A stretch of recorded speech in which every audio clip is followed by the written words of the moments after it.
think I have an obligation to be truthful to you. I didn't bring you out here because of COVID. Before I call our colleague from the LRRRC, just a few issues.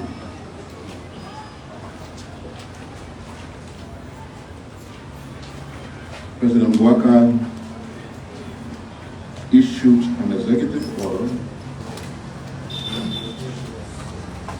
creating an office for the establishment of the War and Economic Crimes Court.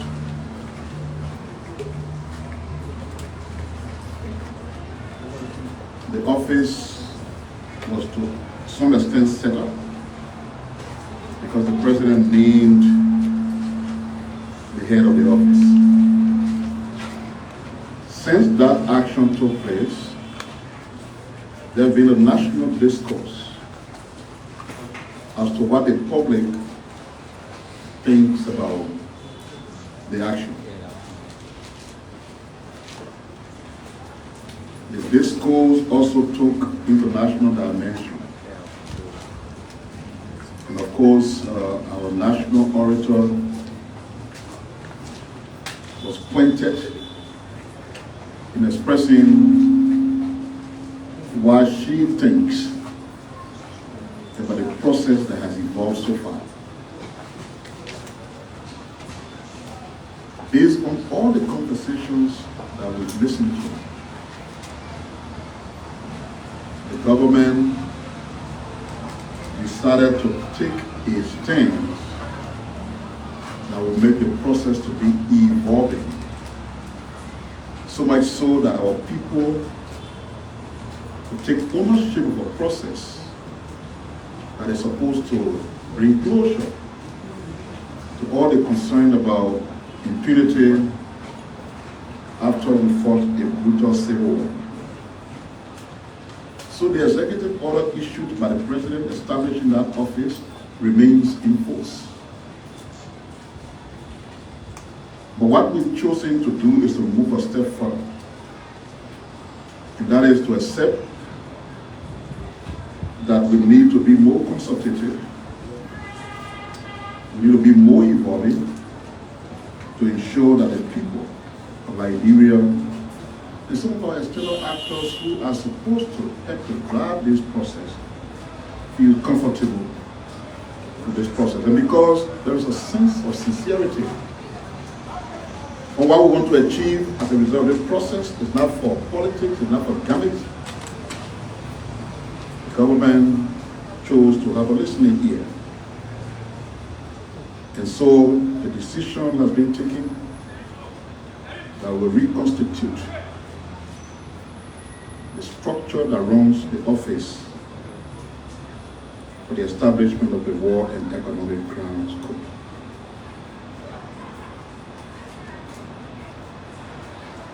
And I want to state that this decision stems from our desire to ensure that the process leading to the establishment or the constitution of the actors in the office for the War and Economic Crimes Court is open, broad-based, and ensure public scrutiny. As a result of that, the President has announced a search and vetting committee that will include the following institutions: the Ministry of Justice as chair, a representative from the National Civil Society Council of Liberia, a national NGO that works on transitional justice, a representative from the Economic Community of West African States, ECOWAS, a representative from the United Nations, the Independent National Commission on Human Rights, the Liberian National Bar Association, the Interreligious Council of Liberia, and a representative from the African Union's mission to Liberia. The Search and Vetting Committee will, within 21 days after the establishment, which begins today, recommend to the President 3 candidates of proven integrity, knowledgeable of the Liberian Constitution and criminal law, and capable of working with the international community and the Liberian public in developing appropriate mechanisms, procedures, and processes attending the establishment of the Office for the Establishment of the War and Economic Crimes Court.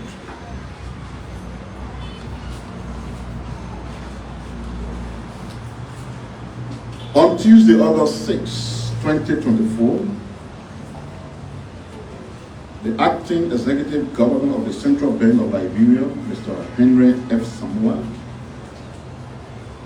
brought to the attention of the Internal Audit Department a real-time gross settlement transaction from the Central Bank of Liberia to the International Bank of Liberia.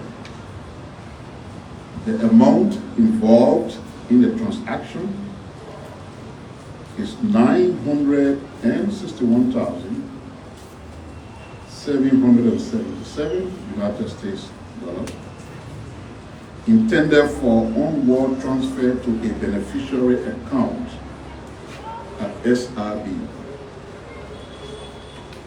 Acting Executive Governor Samoa commissioned an investigation into the transaction led by the Internal Audit Department and determined that the nature in which the transaction was initiated, authorized, and subsequently transferred could have defrauded the government of Liberia.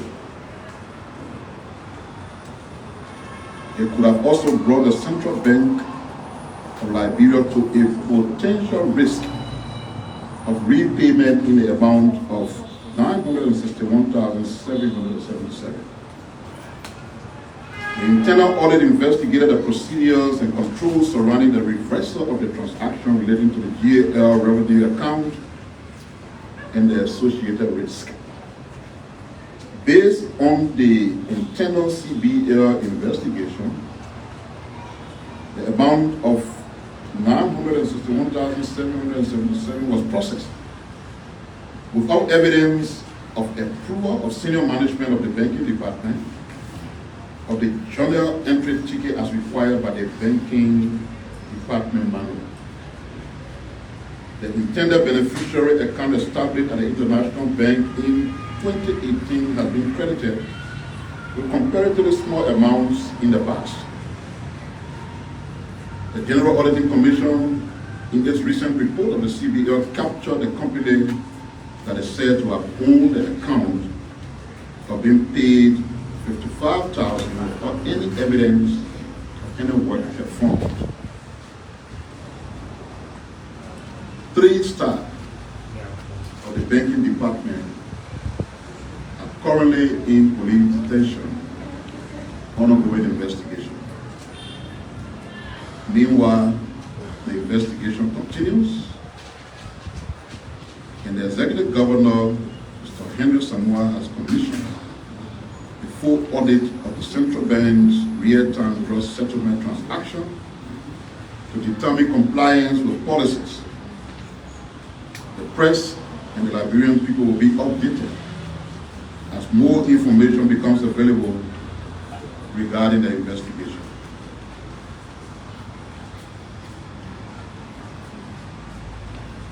At the Ministry of Information yesterday, we received a visiting delegation on the banner of the Media Foundation for West Africa.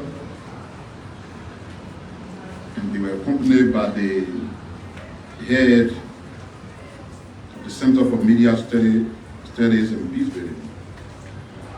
Members of that delegation included Suleimani Ibrahima, who is the Executive Director of the Media Foundation, Raymond Aite, Program Manager of the same foundation, Professor Kwame Karikari, both member of the group, and President for Isigozu.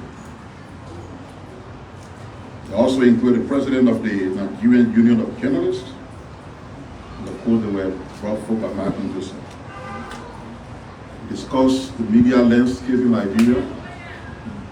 There are classification of different countries as far as the media is concerned. It's either the media is considered free, partially free, and not free at all. Liberia is considered to be in the partially free category. And one commitment I've made to them as a Minister of Information, that we wanted to know all of the hurdles stopping us from being fully free. And that we assure them once we know those hurdles, if there's any legacy we want to leave behind, is to ensure that under our stewardship, Liberia gets elevated from that partially free status to a fully free society as far as the media and its operation is concerned. And because we take their visit to be very serious and important, at 4 o'clock today, I will lead them to meet with the President at the Executive Mansion. Proud to come in with building cabinet. We've intentionally taken the decision to now be very regular in holding cabinet meetings so that we are able to look at all of the contending and attending issues that are involving daily. So we decided to focus today's cabinet on domestic revenue mobilization, with the LRRA being the main actor. The LRRA is on record that they have the capacity to ensure that our budget will reach in the billions. But there are contending action that we must take as a government to assist them achieve that. So we wanted them to drive us through, make a presentation of where they are, give us a picture of what they need, seek the endorsement of cabinet, and once they get the endorsement and those steps are sanctioned, they assure that all that is required to ensure that the budget reaches that point will be achieved. Cabinet also took time out to look at the issue of coordination, generally not just with the Association of Communication. There are instances where sometimes the temptation of fighting top battle can lead to other agencies overshadowing or crossing over to the functions of other entities. As a responsible government, we want to make sure that that doesn't happen. So the special presentation was meant to ensure the cabinet agrees on a mechanism that ensures that we are working in a way though complementing each other, but that keeps people basically in their lane. And in our opinion, it was a very successful cabinet. It's still on. I had to be excused because of this press conference. The government's agency that is responsible for petroleum exploration and licensing in Liberia, which is the Liberia Petroleum Regulatory Authority, made some pronouncement. They announced the official launch of the 2024 licensing rounds for hydrocarbon exploration and development within our offshore basin. They have indicated that the rounds offer unique opportunities for international and domestic companies to engage in the exploration of 29 offshore blocks within Liberia, especially in the Harbour Basin, encompassing both deep offshore and shallow water blocks. According to the LRRRC, this round of exploration is designed to attract companies with the technical expertise and financial capacity to responsibly explore and develop these significant national resources.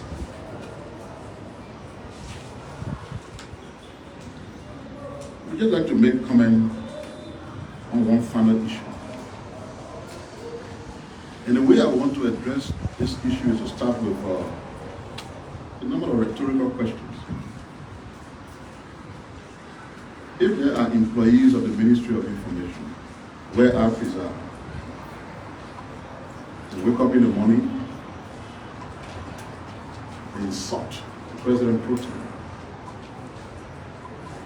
They insult the Speaker of the House of Representatives. They insult the Chief Justice and Associate Justices of the Supreme Court. But they are in public service. They are in my ministry. I guess someone somewhere is saying it's okay.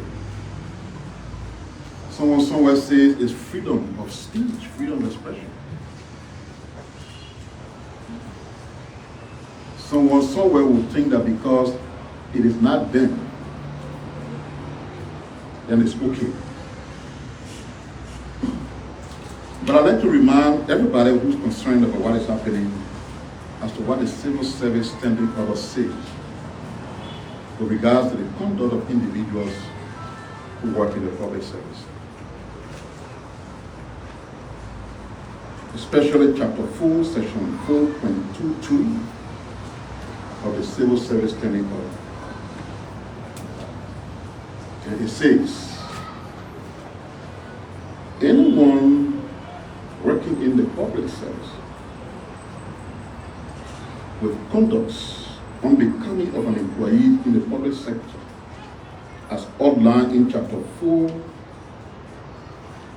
Section 4.2 of the Standing Order, is qualified for dismissal. And for those of you who've been at the information ministry for long, there's a precedent here that I can remind you about. Slated was here as Minister of Information. I was one of his deputy ministers. The president, at the time, President Slated, dismissed me. He appointed me as the acting Minister of Information. And just on account that Mr. C had been dismissed, an employee of this ministry sent him a nasty text message that I cannot read to you because of the insulting nature of it. As the acting Minister of Information then, with reliance on the Civil Service Standing Order, I dismissed him. He reached out to the CSA and made a request for unlawful dismissal. The CSA conducted hearings. I shared with them the message he sent to the former minister. The CSA upheld the dismissal because it was an act unbecoming of a person in the public sector. Each of us got independent opinion. Our politics may be different. To somebody like me, I don't care about people's politics. And you can ask the question here. I inherited the office of the Minister of Information. Everybody working in our office currently were brought in by my predecessors. One group brought by Legible Rennie, another group brought by Eugene. But they all stay in the office. Go and find out whether I have removed a single one of them because of a thought process that is not from the same party that I am. They stay there. People have come to me here day after day since I took over the ministry. This one was a civilian who was threatening people. This one was saying this. The other director that CDC put a drawing there is supposed to be removed. I have not removed one. All the directors are still directors, except for procurement, because the director there went to Maritime as the chief of staff to Nicolai. So for that, it was a created vacancy that had to be filled. Every other place you got people, they have their political views. They got their right to affiliation. After work hour, they can even go to their party headquarters, whatever party they belong to.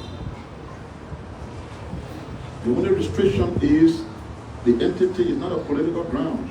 Do your political thing to your party headquarters. Keep your party identity. When you come here as a public sector. That's how we want to see you.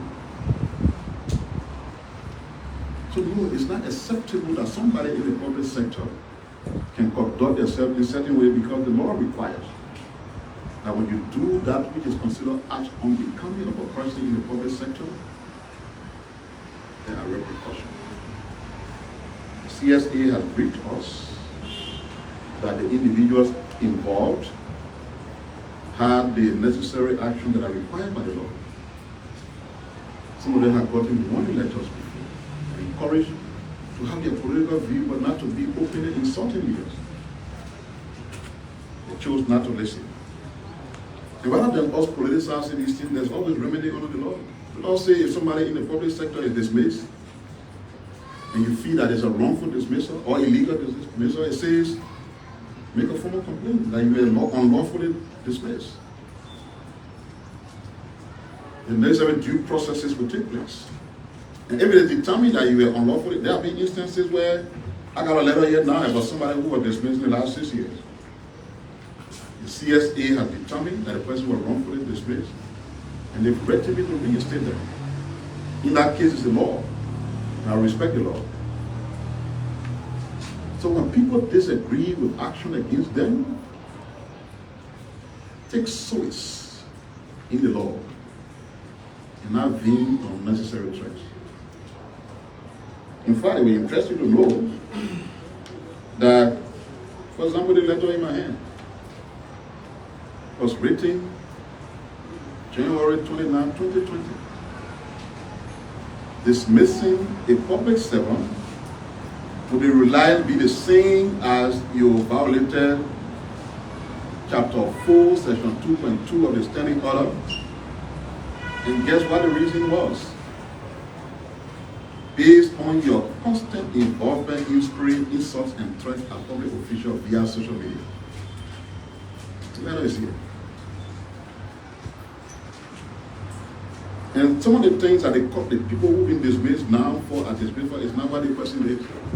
The records are there with us, but it happened. I asked both the MCC and CSA, and we thought not necessarily willing to give to you. They did a scrupulous job before they took their action. These are the insulting social media activities of the individuals who are involved. Insulting the president. Terrible women calls a lot to him. Insulting his wife. That's not politics. That's not freedom of speech. They didn't jump from the sky and take an action. It's evidence-based. If there are people who feel aggrieved, follow what the law says. Go and file a complaint for unlawful dismissal. And the system will give you a chance to exonerate yourself. And I think these are the issues I wanted to talk about. And I would now like to invite Mr. Worzie from the Partrick Worzie to do a speech to me. Thank you.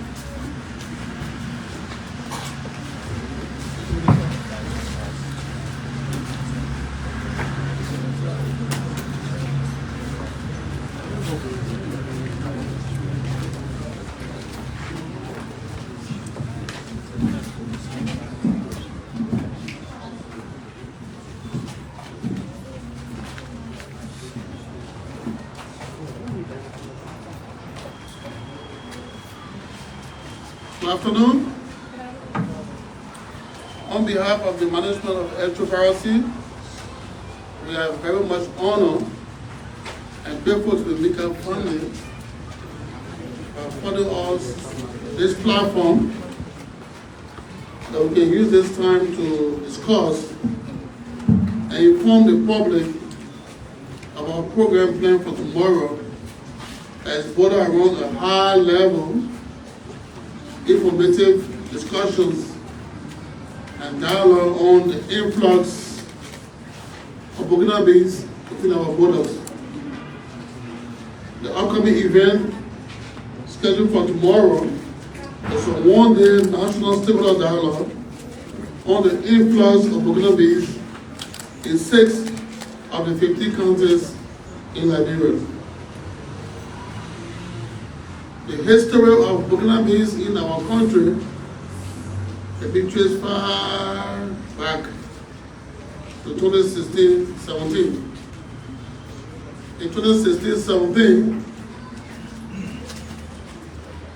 an assessment was done during the last administration of former President Eddie Johnson Sirleaf, and were informed that we have Burkinabes in our borders.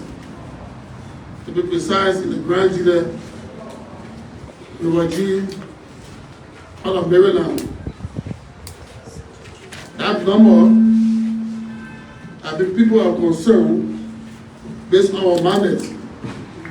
The UNHCR, the LRRRC, the RON, and the Immigration Services in August 2022, had a field visit to assess and verify the information. At the end of that meeting, recommendations for that fact-finding missions was recommended at the national level, and we also discussed at the regional level.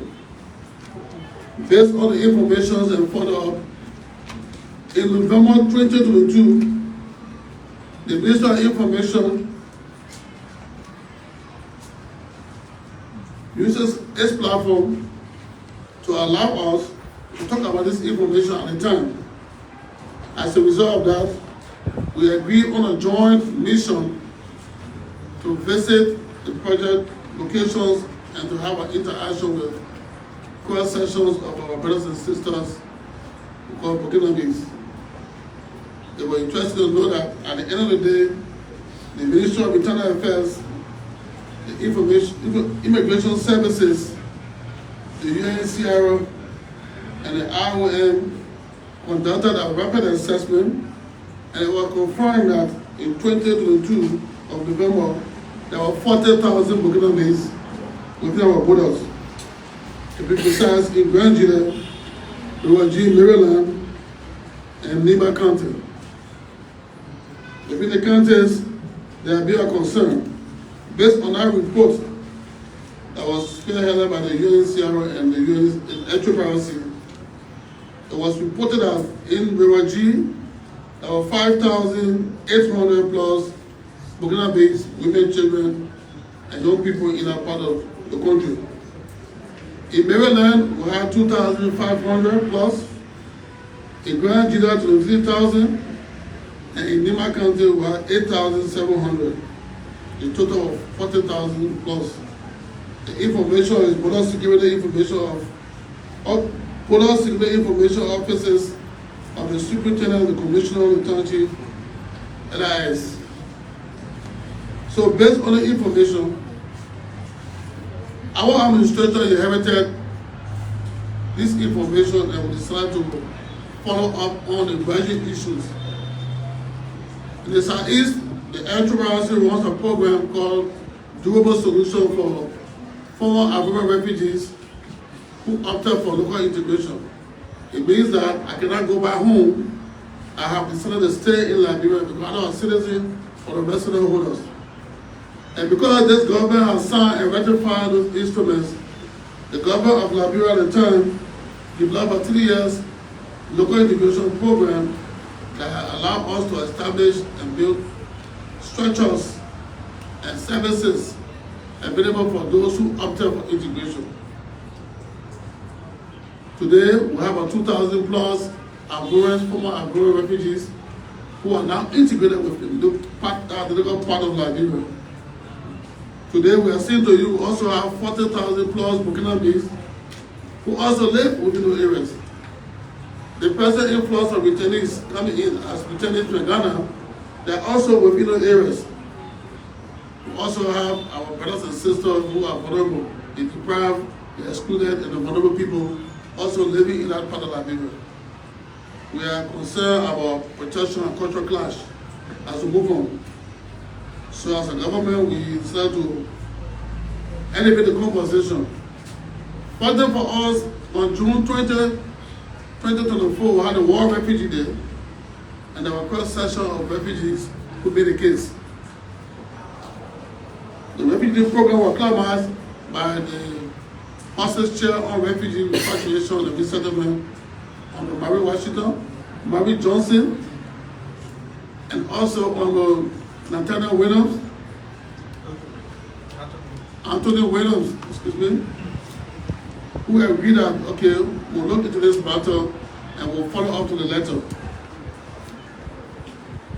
At the upper house, the House State Committee on Refugee and Repatriation, Peter Duncan and Behe, Johnny Behe, Senate Representation, and one of the team that visited the corridors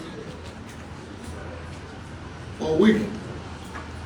During our mission in the corridor, we were able to assess and have dialogue with cross-section of Burkinabe along the areas. At the end of the exercise, we get to understand that there was leadership structure, Burkinabe leadership structure. They had their own town chief, they had their own governor, they had a women association in 5 to reach areas. We were in Gray in Nima County, from Gray to the border probably.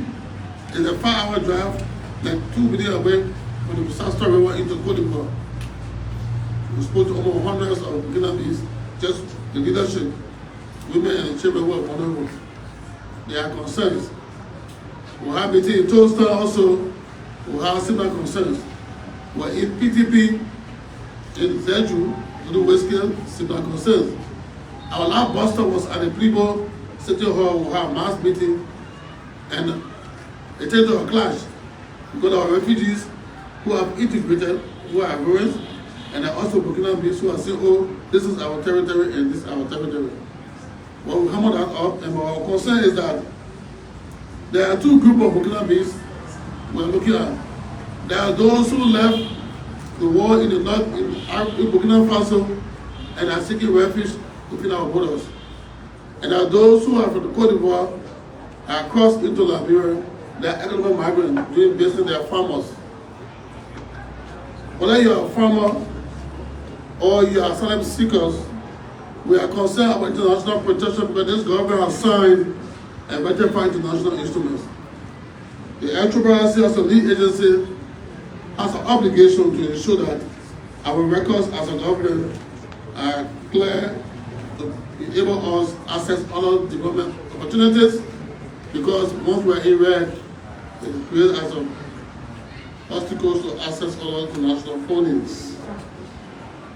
This meeting and what we are here for today is to use the platform to inform the Liberian people that after technical meetings and back-to-back discussion with our partners, on tomorrow, Friday, we'll be having a national stakeholder dialogue to discuss some of the concerns. The dialogue is concerned about what can we do to document the influx of population, to identify if they are asylum seekers or economic migrants, and what kind of protection assistance can we give them. We are also concerned to identify the vulnerable protections needs that need to be ultimately addressed for our POCs, our questions of concern. There are risks associated with undocumented people. It will be social, it will be economic, but our concern now is to see what can we do to help us address some of the issues. How can we ensure that our people have access to the economic-free movement, the asylum regime, as economic migrant or mixed migration, or the POCs. We have come to inform you, members of the Fourth Estate and the public, that on tomorrow, we'll be having this dialogue to look at 3 issues. Our focus is about the risks involved. There are social risks involved, protection risks, and security risks. The illegal entry into our country, the issue of freedom of movement, the issue of constraining arresting people in our borders, and the false detention, the issue of health implications for the women and children that are associated with them. Criminals will bring away to and use them for other purposes. Unidentified individuals residing in our forests, in our cocoa belt. They are engaged in production, and that cocoa, because of the way they produce and distribute and sell our country, cocoa across the border is not in line with best practices. So to some extent, the EU have a concern about the issue of production and sales of cocoa in Liberia. That's a concern for us also as a country. It helps to stigmatize us and put in a different boat. There are vulnerable women and children that don't have access to safe water, medical assistance, shelters, and they're all living in the bushes. We have a concern. Therefore, tomorrow's program, we intend to bring on board all the key actors, the movers, the shakers, the influencers, our development partners, the NGOs, the RNGOs, the one UN funded, the intellectuals, our other ministry agency representatives based on the sector and thematic areas. Okay, elevated discussion. And will help us inform us as to how do we prepare a comprehensive report for decision making. Having said that, I want to quickly introduce Mr. Huff. Mr. Huff is the Deputy Director for Operations, who will explain to you in detail as it relates to tomorrow's program. Mr. Huff, please.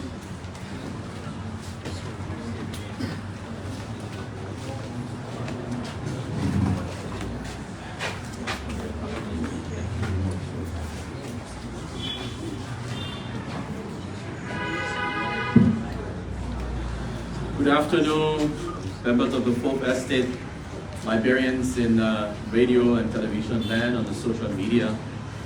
Good afternoon to the Honorable Ministers, Minister of Information, Cultural Affairs and Tourism. We are happy to be here at MICAT Press Briefing. It gave us the opportunity to voice out our platform under the One Government, One Communication, One Platform, One Message as President Waka has initiated. Like the Director of LRRRC, Honorable Partrick Worzie, has said, tomorrow's program will be at the Pinzo City Hall. It will start at 9 o'clock in the morning and it will run up to 5 o'clock in the afternoon. There are 5 cardinal areas that we're going to focus on as a commission. And those 5 areas will include looking at protection and human rights issues surrounding the Burkinabes who are within our borders. We will look at political and foreign implications for us as a country. We will also look at the rights of communities and local government as it relates to this particular issue. We will look at the environment. We will look at conservation and ecological issue as it relates to the Burkinabe scenario. We will also look at economic implications. These are thematic areas that we hope to discuss tomorrow in details. When it comes to protections and human rights issue, we as a country, as a government, we will look at how we can uphold the protections of these African brothers as it relates to the free movement within the ECOWAS region and how we can determine their status after proper registration is done for them.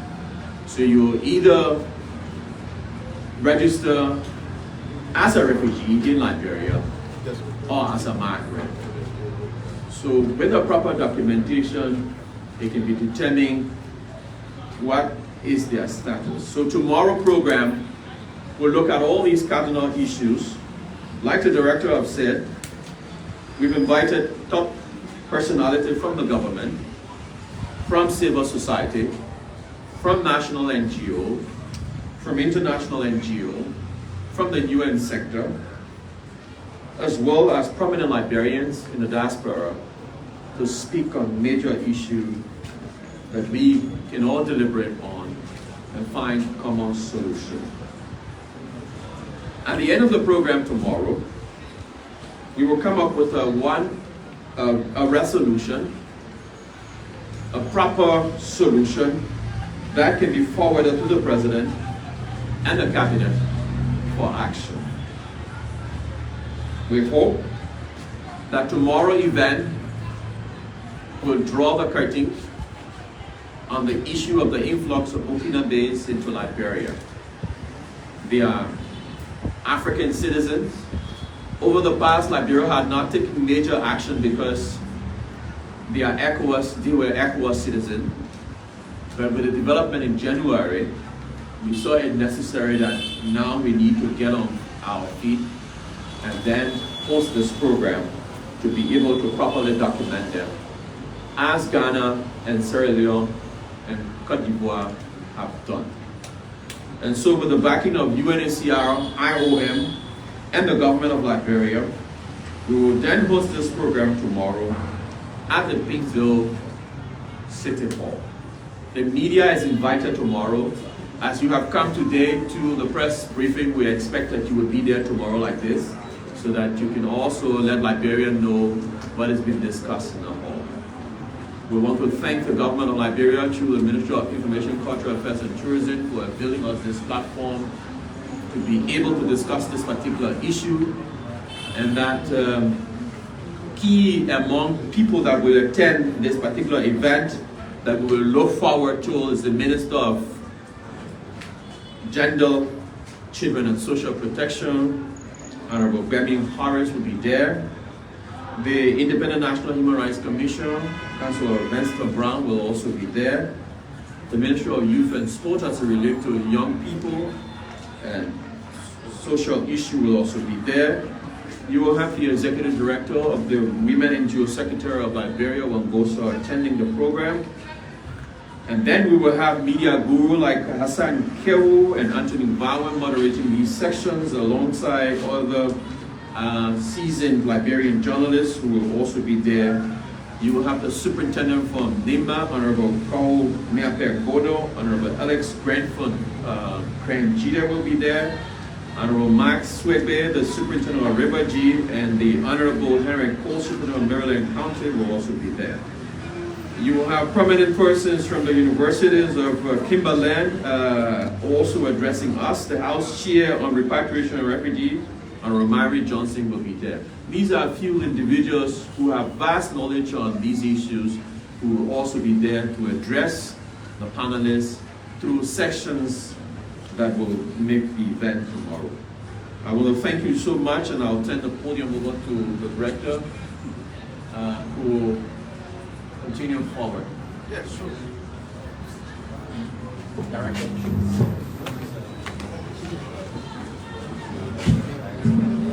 Thanks to the folks from the LRRRC for making their detailed presentation. As usual, we will now afford members of the press the opportunity to interact with the speakers, and I will follow the normal routine. Pamela? Thank you, Minister. Are we set? Yes, sir. Yes. So we'll take 4 questions at a time. Okay, thank you, Minister. So please stand in the queue. So please introduce yourself. John Sherry, formerly of ECOWAS Radio, now Power Jam, Stephen Monrovia, online radio, Liberia, USA.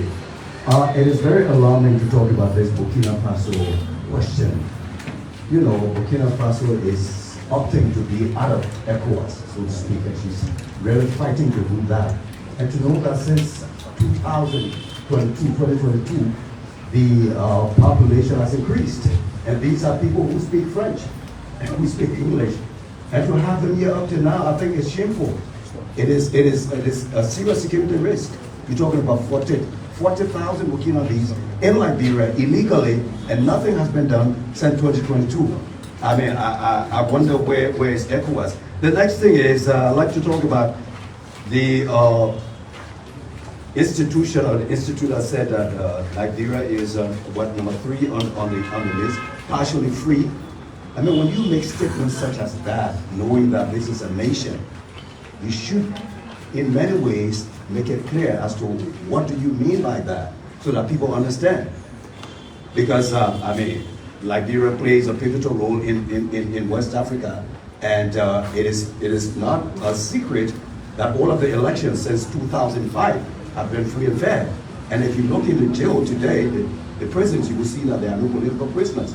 So, Minister Pierre, I think we need to hold these people, responsible to let them be explicit as to what they really mean. And the last thing I'd like to say is, I watched some of the opposition politicians in America, especially the artists, the entertainers, and some of the way they abuse their presidents. I wondered, but the Bible says, train up a child in the way that he should go, and when he grows old, he will not depart from it. Thank you. Thank you so much, Minister. My name is Strogon Flammer, and I report for Fabric and Spoon Network. My question is, you said that to you before LRRC, You said when you were here at MICAT as acting minister, you fired, sacked an employee who was here and did something wrong. But in this case, the civil service agency is the one recommending or has recommended the firing of the individuals instead of the institution where the work should be doing that, according to the same civil service law, that the institution should complain of a misconduct of a civil servant to them. But in this case, it only reversed. I don't know how can you reconcile that. In your case, you did it, but in this case, civil service is the one taking the action now, mandated the Montreal City Corporation to take action against these people. You can please reconcile that for me. For the executive director, the other day you were here, and sorry to say that your statement, I don't know whether you were misconstrued or what, that you brought some people in the country, about 80% were Zogos. I don't know what steps being taken to be, later on you withdrew your statement and you reduced the percentage to 40% by them. I don't know what steps, have been taken to be able to have those people, those Zogos you claimed you brought in the country, reintegrated, whether you've been able to send them to detox center to have them rehabilitated. So my name is James M. Bala, and I report for Rural Africa in MICAT County. My question goes to Mr. Worzie. Chief, there's a huge number of people you talked about in the southeastern of Liberia, the Burkinabe, 40,000. Now, the first question is, I want to have a watch. Are these people refugees? And if they are refugees, how are they been felt over the years? Because you spoke about them being there since 2022. So you're responsible for refugees and up in the country. How are they being felt over the years? And I didn't get a name well. You name tomorrow program, stakeholders will participate tomorrow in the program. But you did not have the involvement of representatives from the Burkinabe to be in that conference tomorrow. So I don't know as to how you'll be discussing them and you'll be then out in this process. And lastly, okay, so far, so good. Thank you. Thank you. Thanks for coming. Good afternoon. My name is Desmond Moyo and I report for Matt Oliver. Basically, my concern goes to the LRRC boss. The other day you spoke about those of whom are Liberians that you brought into the country and then they were being preserved at Banga waiting follow arrangement. In recent times, we saw some of these people protesting at the president's compound in Liberia, demanding the president for settlement. I don't know at this point in time, with your institution, has there been any system put in place in terms of resettlement, or are they still to Banga where they are being preserved partially? And to the minister, the case about this dismissal which is so trending over the country, especially when it comes to morals in public service. We read a standing order act, and then we read the Constitution that talks about the freedom of expression, the freedom of information given to all Liberians, irrespective of their status or their occupation. But the standing order says they are to act accordingly in workplaces, and that which they have not been very explicit as to whether social media or in our offices or in the vicinity of where they work. With the much emphasis of this case, which is Inspector Foley and Massacre, Inspector Advertisement of the that's the advertisement unit of the Montreal City Corporation. He was terminated, his contract was terminated, based on social media posts that was captured by his boss, acting upon the recommendation of the CSA. Are we to be convinced as a member of the press that the CSA standing order, it is not in just relationship to actions of several actors in our workplaces, but is to also go to their personal Facebook pages, because at times these pages are hacked. Speaking about digital transition in our new world, these pages are hacked and other people use other people's accounts to blackmail them. Are we taking into consideration about the real stories behind, not just unique to just going after people just by what they write on Facebook and you judge them by that. How can we reconcile this with this not being applied over recent times? The 6 years during the former president, we never saw people being dismissed just by writing on Facebook. You sure about that? I speak for what I know of. So until you prove me wrong. So you gotta reconcile this. How can we address it? Thank you. Thank you. Something so can address the concerns and the issue.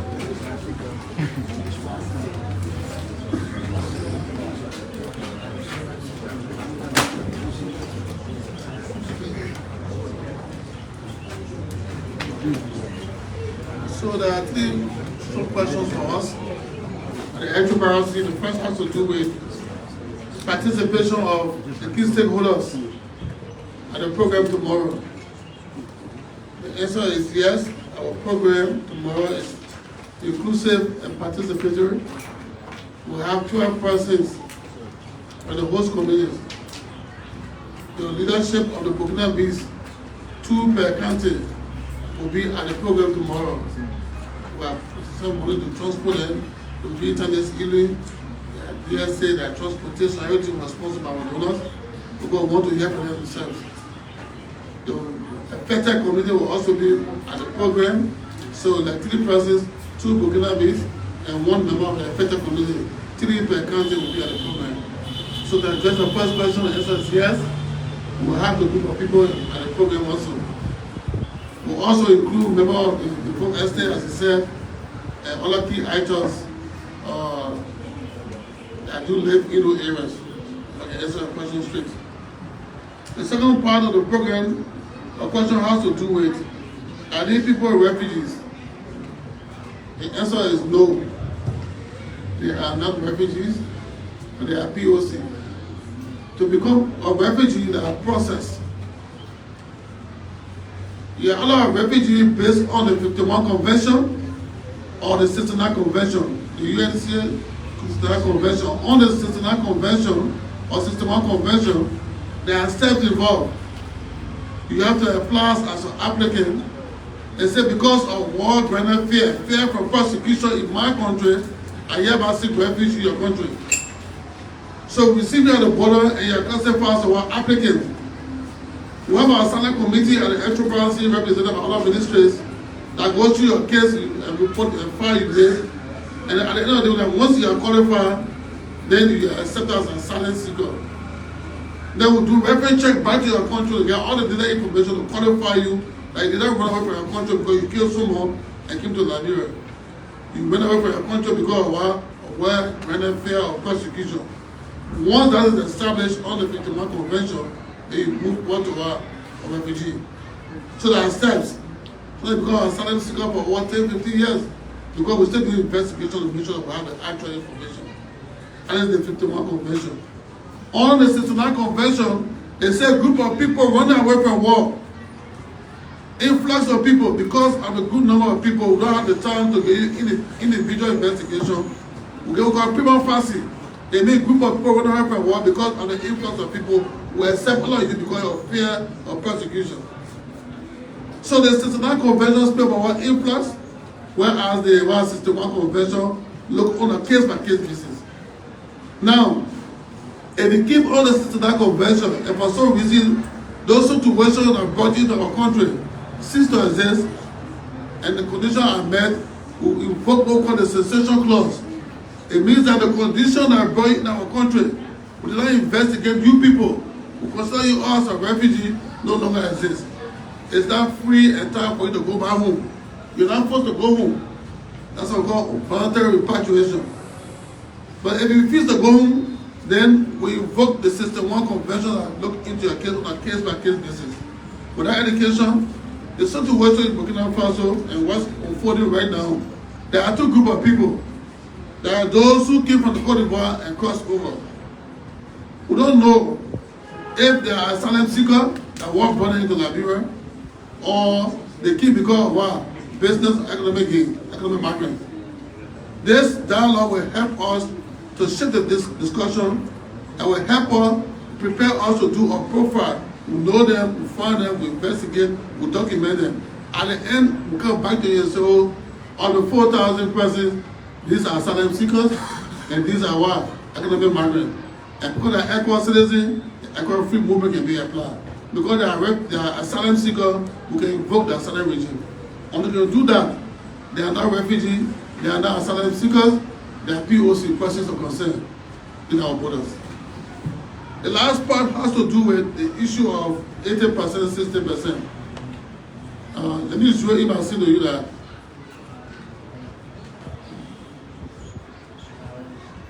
the last part has to do with our last conversation.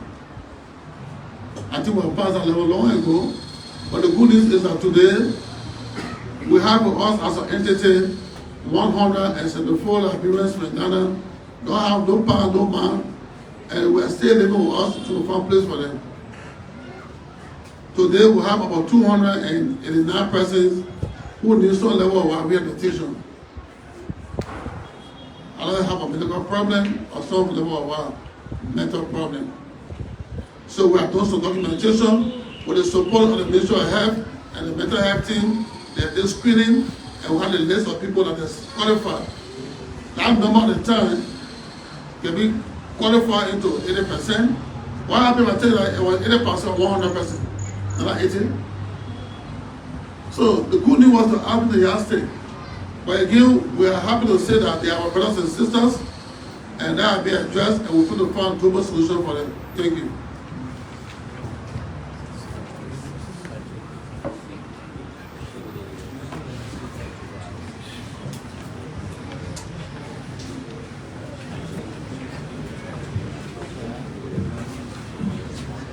So, John, the rating of the country is not a work of the West Africa, the Media Foundation for West Africa.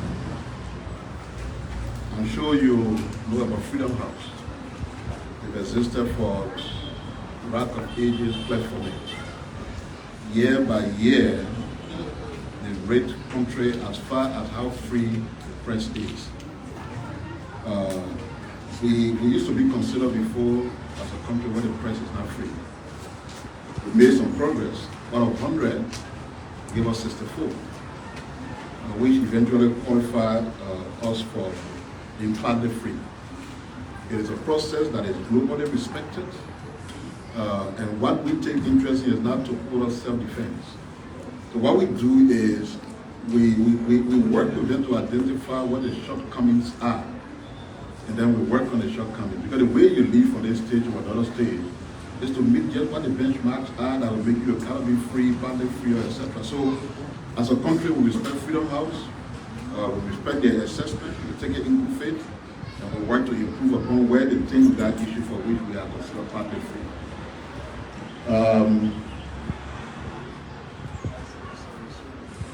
So the first thing I want to say is that I'm not going to be in a debate. I provided an information. Then I close the conversation by saying, it's a country of law. When you feel aggrieved, there are remedies under the law. And when you come back to true confess, the CSA did not dismiss the individual you're referencing. Yet the CSA may have called the MCC's attention to their excesses and requested that the MCC investigate them and do what it's supposed to do. If that means that the CSA is compromised, labor-related cases also go to the Ministry of Labor. If you don't believe that you can get justice in the Ministry of Labor, you can go to the Code of Law. The Code of Law is a different branch of government. It's not a part of the executive as the CSA is or as the Ministry of Labor is. So I'm sure if you're really convinced about the action against you being illegal, you can get there. My interaction with the media is such that I like all of us to be honest. If somebody is a journalist in this country, and they say in the last 6 years nobody was dismissed, there are ABCs about the profession you are in. I know there are a lot of people who do media work, and we all know that maybe that's part of the reason why we're not wholly free. Some people spend all their years to go to learn mass communication, learn journalism. They are journalists. Some people not in those directions. But it says Your guy here called ABC John, right? So it should be what? Accurate, balanced, and credible. And if something is as raw as daylight and you are generally saying, I never saw it, then the very foundation of your intervention is impugned with motive other than a journalist honestly trying to get answer to a question. And I must also state that we're not suggesting that actions are being taken because they were taken before. The reference is based on morality. If similar action was taken with similar reference to the very law attending to the action, and it was okay by you, and the same law is applied and now it's wrong, then something is wrong. There's something that's really, very, very wrong that ought to be looked at. And even an attempt to blatantly disrespect or misinterpret the law is concerning. The very Constitution being referenced about people having free speech and this, that Constitution goes to say you are responsible for the consequences thereof. It doesn't say you can go and do anything in your free, exercise your free speech. But if there are consequences, you are responsible. You bear those consequences. But with regards to civil servant, the law is not that I can come to work, and once I'm to work, I should behave. But if I leave the Ministry of Information thing, I can stand in the middle of the street and cost the speaker, cost the chief justice, cost everybody. It says your conduct while you are in the public service. Public service, you be in public service not only when you come to work. If anybody in this ministry was to just jump on one money and start causing Francis Kofa family and causing the president family, I'll fire you the same way. Because it's unacceptable. The law says you should not do it. Is that the only way we Liberians can express ourselves by insulting? We say we go to school, we are the people in all these different universities. You can have a simple common sense conversation rather than insult. Where do we come from? We brag about what the status of our country is, founded on Christian principles. Your man in his 20s cursing people in the 80s. You come here to provide justification for those excesses. And in short, suggesting that once a person is doing when they're in the ministry is okay. What kind of country is this? Those issues we consider unacceptable. We will act on them. We give you a remedy under the law. If you go to wherever you sort of go and say, the man, we agree that we will run for this means you come back to work. Without the country, we want that what we are. But I know nobody on my watch. We insult the Putin, we insult the speaker, we insult the chief justice, we insult people in the name of exercising freedom. What kind of freedom is that? The civil service standing order is concerned about act on becoming of individuals who work in the public sector. And if you act in ways that suggest that you are conducting yourself as such, and actions are determined, the actions will be taken while you take a recourse under the law as far as you can. And it's as simple as ABC, not meant for debate. Was there any other question? That's all. Thank you. So we continue? Yeah, somebody is in the queue. Okay, last. Very last. Yeah, my name is Jackson and I report to Vision 3. My question goes to LRRC boss. A few years ago in Liberia, concerning the issue of the Burkinabe, the series of clash between the people of Grand Chile and that of the Burkinabes.